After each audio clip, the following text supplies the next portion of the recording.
जय जिजाऊ जय शिवराय. तर आज आहे 6 मार्च, म्हणजेच तिथीनुसार छत्रपती शिवाजी महाराजांची जयंती.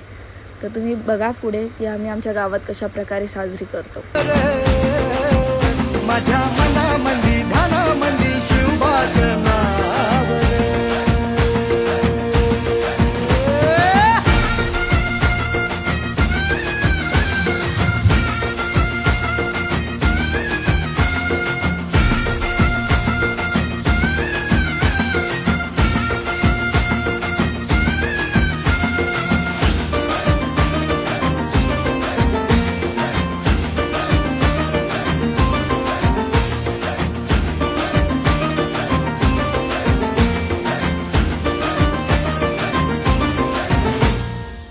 जिजाऊचा लेख कसा मातीसाठी लढला, भवानी तलवारीन दुश्मनास नडला.